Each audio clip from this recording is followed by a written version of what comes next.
अयोध्या की माटी को अपने माथे से लगाकर जन्मभूमि को प्रणाम करके राम जी चलते हैं। दशरथ जी महाराज ने मंत्री सुमंत को बुलाया। हे मंत्री, मैं समझता हूं मेरे राम लौटने वाले नहीं हैं, लेकिन तुम प्रयास करना। एक काम करो, रथ सजवाओ, सारथी को साथ में ले जाओ। लखन, राम और सीता को रथ में बिठा लेना। वो पैदल जाएंगे यहां से, ठीक नहीं। एक दो दिन जंगल का विहार करा करके पुनः अयोध्या में ले आने। सुमंत जी ने सारथी से कहा। तुरंत रथ तैयार हुआ। सुमंत जी शीघ्रता से रथ दौड़ाते हुए राम जी के पास पहुंचे। हे प्रभु, आप इस सेवा को स्वीकार कीजिए। चढ़े रथ सिए सहित दो भाई,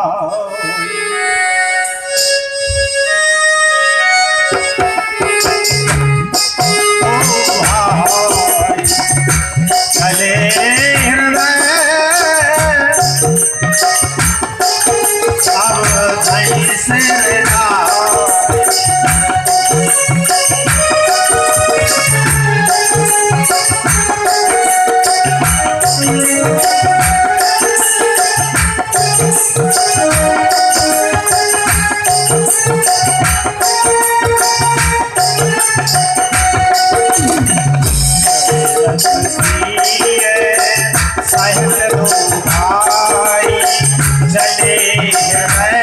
अब धई से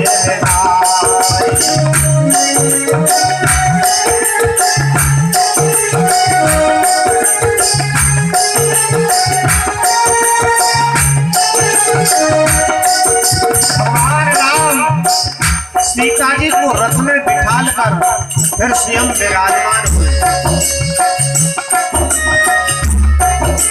अयोध्या को प्रणाम करके छीन लिया।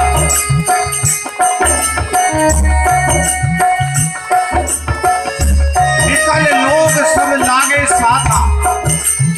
अयोध्या वासी राम जी के वियोग को सहन नहीं कर पाए, इसलिए साथ में हो गए। हम इस अयोध्या में नहीं रहेंगे जहां राम रहेंगे। क्यों? जहां राम जी है वही अयोध्या है। जहां सूर्य होता है वही दिन होता है।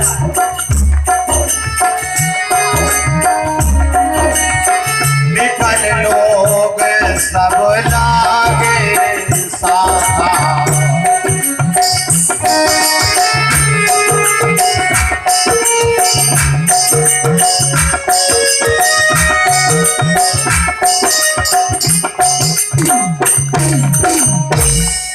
भगवान जी ने विचार किया, ये सब साथ में चलेंगे, इन सब की व्यवस्था क्या होगी? मुझे तो तपस्या करना है। थोड़े आगे बढ़े। आज सायंकाल का समय जैसे ही हुआ, मंत्री से कहा रात्रि विश्राम करते हैं।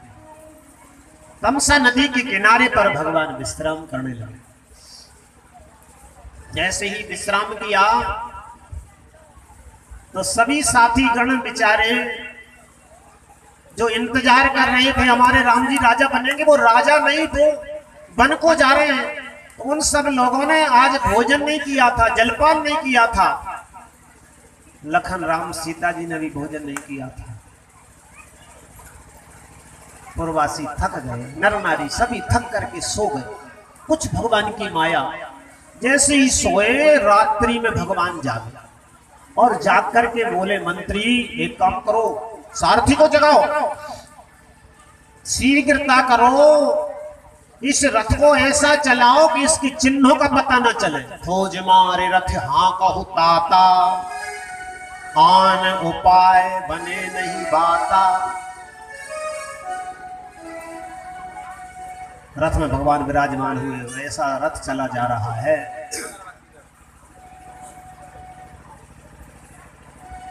कि उसके जो पहियों के चिन्ह थे, घोड़ों के चरणों के चिन्ह थे, वो पृथ्वी में दिखाई नहीं देते हैं। सुबह होते ही जब सब लोग जागे सकल, जैसे ही भोर हुआ,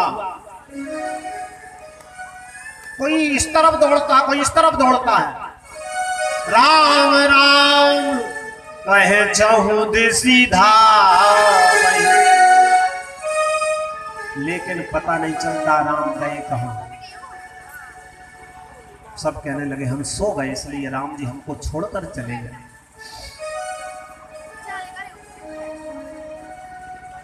अपना हृदय कठोर करके अपने घरों को आए, अयोध्या को आए, और आकर के उन्होंने प्रण कर लिया।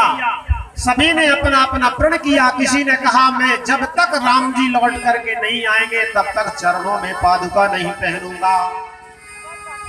किसी ने कहा मैं 14 वर्ष भोजन ही नहीं करूंगा। किसी ने कहा मेरे घर में जब तक विवाह का उत्सव नहीं होगा, जब तक राम लौट करके नहीं आएंगे।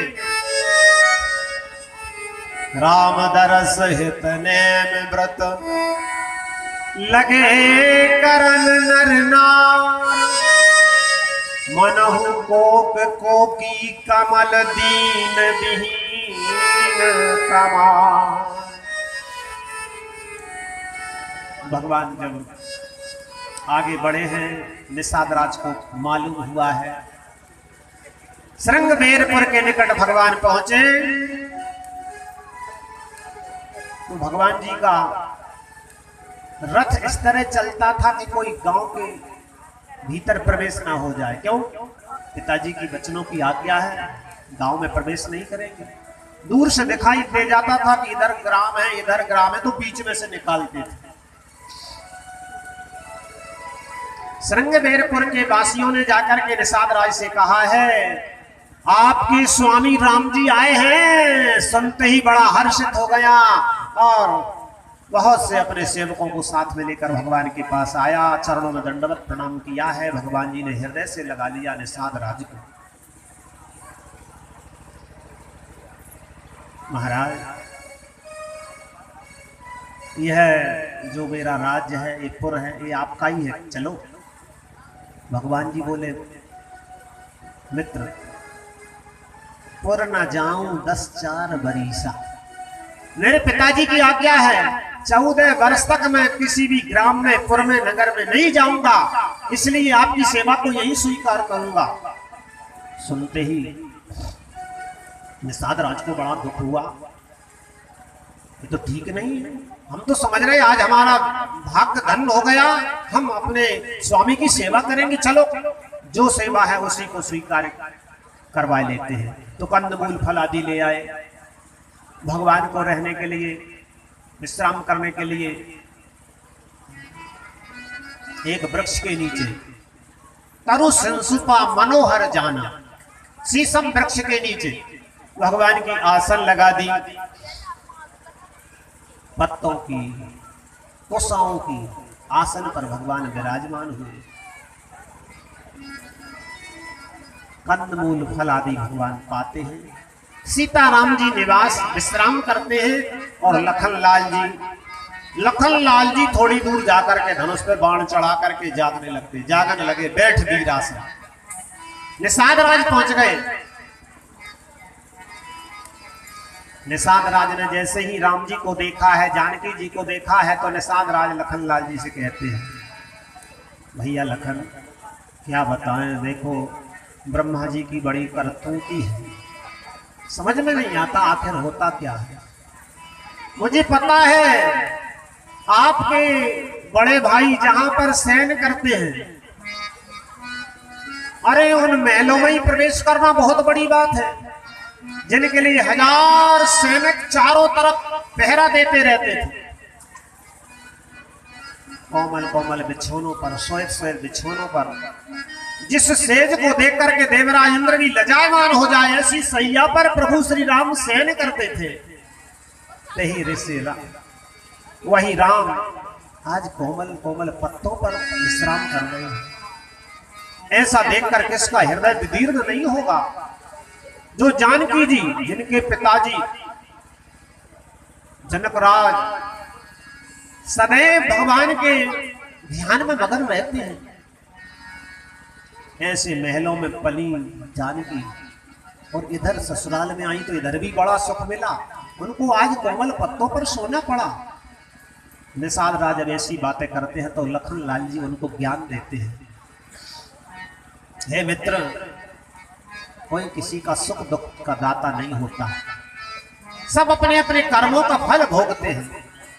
आहू न को सुख दुख कर दाता, दुख कर दाता, मेरे कृष्ण कर्म भोग सब राता, कृष्ण कर्म भोग सब राता।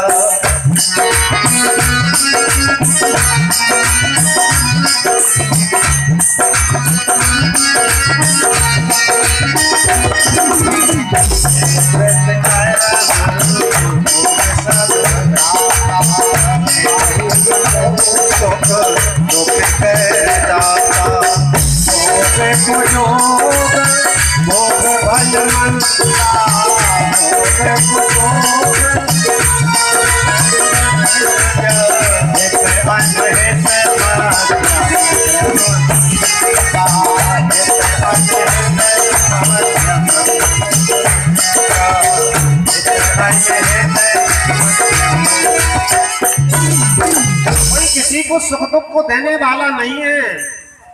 इसलिए मित्र, भगवान का भजन करो, परमार्थ करो। सबसे बड़ा परमार्थ क्या है? राम जी ही परमार्थ के स्वरूप है, इसलिए इनका राम ब्रह्म परमार्थ रूपा।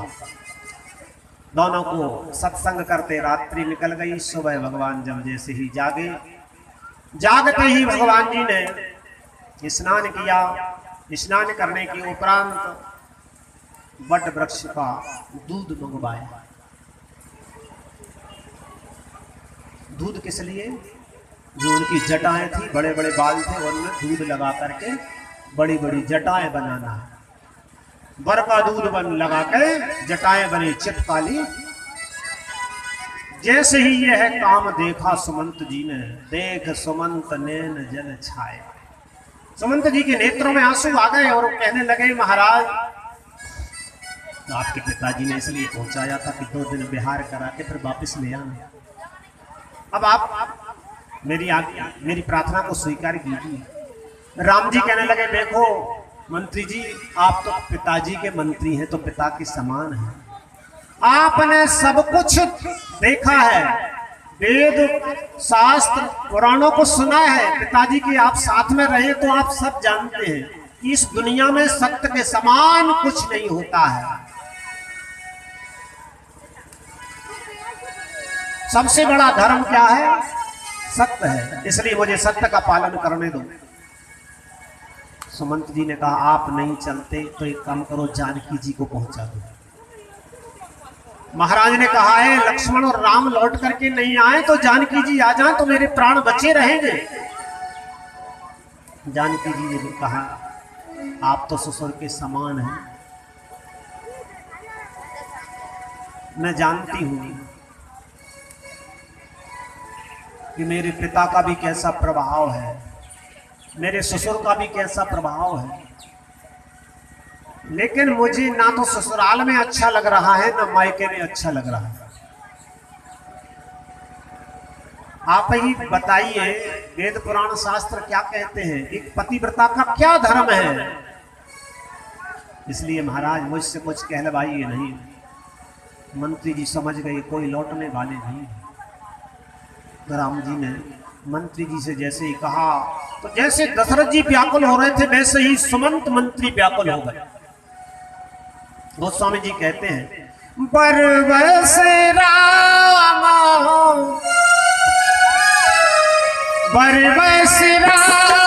सुमंत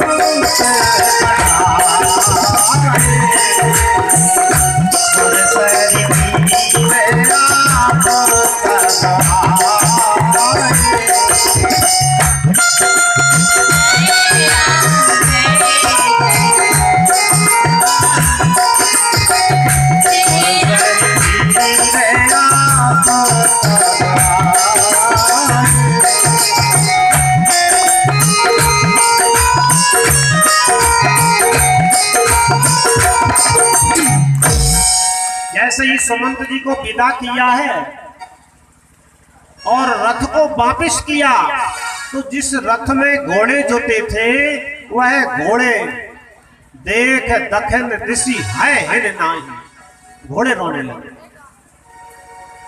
यह दशा जब निषाद राज देखते हैं तो वो कहते हैं कि बताओ, जासु वियोग विकल पशु ऐसे, जिनकी वियोगता को पशु सहन नहीं कर पा रहे, प्रजा मात पितु जी कैसे, उनकी प्रजा उनके माता पिता कैसे जीवित रहेंगे। सुमंत जी लौटना नहीं चाहते, राम जी ने उनको वापस किया है। चलो अब आनंद में चलते हैं, अभी तो आपने खूब आनंद लिया, अब थोड़ा विनोद हो जाए। विनोद माना हंसी। कहां पहुंच गए? गंगा जी के तीर पर भगवान पहुंचे। अब गंगा पार होना चाहते हैं। वहां पर जो नाविक था, नाव को चलाने वाला, उससे कहा इस नाव को यहां ले आओ। मांगी नाव, भगवान जी ने नाव मांगी, यानी तुम्हारी नाव को किनारे पे ले आओ, हम बैठ जाएं, उस पार कर दो। केवट कहने लगे महाराज हम सब जानते हैं, तुम्हारा पूरा मरम हमें पता है, कहाई तुम्हार मरम में जाना। अच्छा, जिनके मरम को 24 घंटे साथ रहने वाले लखन नहीं जानते? लक्ष्मण हूँ